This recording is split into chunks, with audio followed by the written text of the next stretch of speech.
For 70 years, the world has lived by one quiet assumption: borders do not change by force. That idea survived world wars, the Cold War, and countless crises. Today, it is being tested by the very country that once defended it. The President of the United States is discussing how to acquire Greenland, not hypothetically, not as satire, but as a serious national security objective, including explicitly the use of military force. Pause on that for a moment. Greenland is not hostile territory.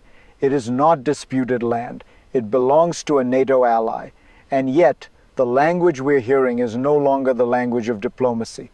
It is the language of power spoken calmly, confidently, as if the rules no longer quite apply. This is not about an island in the Arctic. It is about what happens when the strongest nation in the world decides that norms are optional.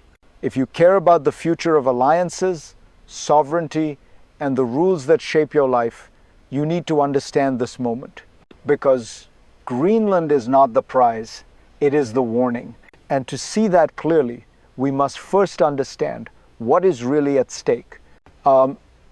What exactly is the problem here? On the surface, the argument sounds familiar. The White House calls Greenland a national security priority. Officials speak of Arctic defense, emerging threats, and the strategic competition with Russia and China. In this telling, Greenland is not a place. It is a position, a piece on a global chessboard. But this framing hides more than it reveals. Because the United States already has access to Greenland, it already cooperates militarily with Denmark, it already operates within NATO, an alliance designed precisely to manage shared security concerns. None of that has changed. What has changed is the logic being used. The conversation is no longer about collective defense. It is about ownership, control, permanence.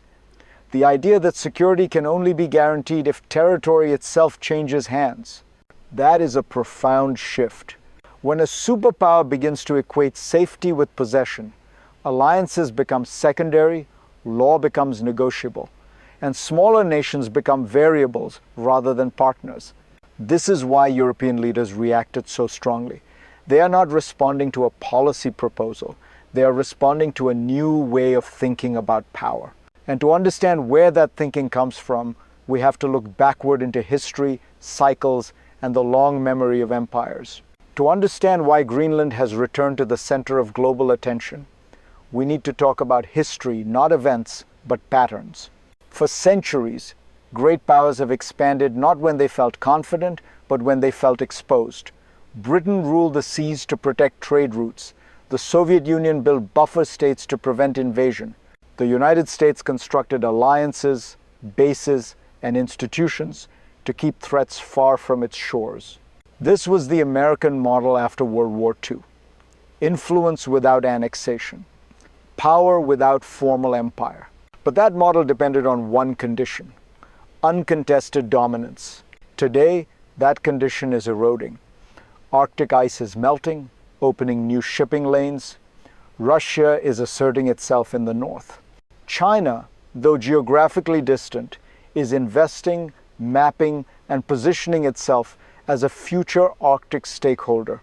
Geography, once frozen and irrelevant, is becoming strategic again. In moments like this, history shows us something unsettling. When geography reasserts itself, so does territorial thinking.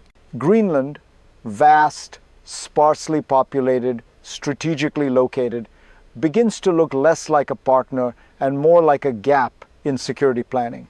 And gaps make powerful states uncomfortable. This is not a sudden impulse. It is the reemergence of an old instinct triggered by a new world. And when that instinct surfaces, the consequences are rarely contained. The moment this stopped being theoretical was when the language changed. When officials no longer spoke in hypotheticals, but in contingencies, plans, options. The White House confirmed that the use of the US military was always an option, not as a last resort against an enemy, but as a tool to acquire territory from an ally. That sentence alone marks a crisis, because NATO is built on a single, fragile promise. That force will never be used within the alliance. The moment that assumption collapses, everything else begins to wobble. Trust, deterrence, collective defense. European leaders understood this immediately. Their response was swift and unusually unified. They did not argue about Arctic security. They did not deny strategic concerns. Instead, they drew a line around something more fundamental: sovereignty, territorial integrity, the inviolability of borders. When Denmark's Prime Minister warned that such an attack would mean the end of NATO, she was not exaggerating. She was stating a structural truth. Alliances survive on predictability. Once a member becomes a potential threat, the alliance ceases to function. If this moment unsettled you, it should, because it suggests that the guardrails of power are weakening. And if you want to keep understanding where this leads, this is the point where you should stay with the story. Because the real danger lies not in what is said, but in the system that makes it sound reasonable. What makes this moment truly dangerous is not the rhetoric, it is the mechanism behind it. The logic is simple, and that is precisely the problem. Security is redefined as control. Control is redefined as ownership. And ownership in this framework justifies force. Once that chain is accepted, the moral barriers fall away quietly, almost invisibly. This is how norms collapse, not with outrage, but with spreadsheets and strategy memos. In this system, international law becomes advisory. Alliances become transactional. Smaller nations are measured not by consent, but by strategic value. Greenland is discussed less as a society of people and more as a platform, runways, radar, geography. And here is the deeper shift. Power is no longer constrained by example. It is constrained only by capability. When leaders begin to speak as if nobody will fight us, deterrence flips. Strength stops preserving order and starts testing it. What was once unthinkable becomes discussable. What was discussable becomes normal. This is why the Greenland debate resonates far beyond the Arctic. Because if force can be justified here against a partner within an alliance, then the precedent is set. And once precedents are set, they rarely stay isolated. Which brings us to the second escalation, faster, louder, and far more personal. The second escalation is not about statements from podiums. It is about signals. A US military operation abroad reinforces the idea that force is usable, effective, and politically survivable. Soon after, a map appears online, Greenland colored in American red, white, and blue. One word attached, soon. It looks casual, almost playful, but signals like this are never accidental. They test reactions. They normalize outcomes. When senior officials publicly declare that it is the formal position of the US government that Greenland should be part of the United States, ambiguity disappears. And when they refuse to rule out force, something else happens. The conversation shifts from whether this is acceptable to how likely it is. That is a dangerous psychological turn, because escalation does not always arrive with tanks. Sometimes it arrives with confidence, with the assumption that resistance is futile. Nobody will fight us, becomes not a threat, but a conclusion. History tells us that moments like this compress time. Decisions that once took decades are suddenly measured in months. Norms that took generations to build can dissolve in a single political cycle. At this point, the issue is no longer strategic logic. It is momentum. And momentum, once it builds, does not ask for permission. Which brings us to the people most often left out of these calculations. This is where the abstraction breaks down.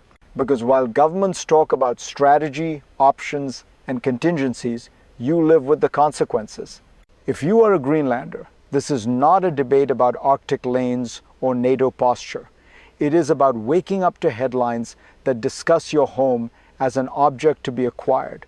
Your future spoken about as if consent were a technical detail. Imagine hearing the leader of the most powerful country on earth joke dismiss, or casually speculate about taking your land. Imagine wondering whether your prime minister could be pressured, sidelined, or worse. Imagine asking yourself a question no citizen of a democracy should have to ask. Will anyone stop this if it goes too far? That fear is real. It is human, and it rarely makes it into policy memos. This is the quiet violence of great power politics. Long before any soldier arrives, uncertainty settles in, trust erodes, identity is shaken. If this moment unsettles you, don't look away. Share it, talk about it, because silence is how these stories become footnotes. And once the human cost is ignored, the consequences no longer stay local. They spread. What happens in Greenland does not stay in Greenland. The moment a leading NATO power openly questions the sovereignty of allied territory, every capital recalculates. In Europe, the concern is immediate. If borders inside the alliance are no longer sacrosanct, then the entire security architecture becomes fragile. Deterrence depends not just on weapons, but on trust, and trust, once broken, is almost impossible to restore. Beyond Europe, the signal travels even faster. Russia and China watch closely, not for what is said, but for what is tolerated. If force or the threat of force becomes an acceptable tool for territorial revision by one power, others will draw their own conclusions. Norms do not collapse selectively. The Arctic itself becomes a theater of acceleration. As ice melts and routes open, competition intensifies. Cooperation gives way to positioning, and positioning, historically, invites confrontation. This is how local disputes become global tests. Not because the territory is large or populous, but because the precedent is powerful. Greenland, in this sense, is no longer just a strategic asset. It is a measuring stick for how far the world has drifted from the rules it once claimed to defend. And from here, the future begins to branch. Now we have to look ahead, because moments like this do not resolve themselves quietly. They open paths, and from here, there are three plausible futures. In the first, the best case, restraint reasserts itself. The backlash from allies holds. The cost to NATO unity, global credibility, and American leadership proves too high. The language softens. The idea of force recedes. Greenland remains what it is today, self-governing, protected by law, and discussed through diplomacy rather than pressure. In this future, the system bends, but it does not break. The second future is more ambiguous and more likely. The rhetoric continues, but action stops short of force. Pressure is applied indirectly. Economic leverage, political signaling, strategic ambiguity. Greenland becomes a permanent point of tension, a slow-burning crisis that erodes trust over time. Nothing explodes, but something essential corrodes. The third future is the darkest. Force, or the credible threat of it, is normalized. An ally is coerced, NATO fractures, and the precedent is set that borders can change when power allows. In this world, the lesson learned is simple and dangerous. Rules matter less than strength. Which future emerges depends not on geography, but on choices. And that brings us to the final question, what this moment ultimately asks of you and of the world watching. History rarely announces when it is turning. It changes tone first. Language shifts. Assumptions quietly expire. And only later do we realize that something foundational has been lost. The debate over Greenland feels distant, even abstract. But it is not. It is a test of whether power still accepts limits, whether alliances still mean restraint, whether sovereignty is a principle or merely a convenience. If the strongest country in the world can openly contemplate taking territory from a partner, then no border is entirely safe. Not because invasion is inevitable, but because doubt has been introduced. And doubt is corrosive. This is why moments like this matter. They demand attention, they demand scrutiny, and they demand voices willing to say, this is not normal. If this analysis helped you see the world more clearly, stay with me, share it, question it, and continue the conversation. Because the future of global order will not be decided in one dramatic act, but in the small moments we choose to notice or ignore. Greenland is not the end of the story. It is the beginning of the next one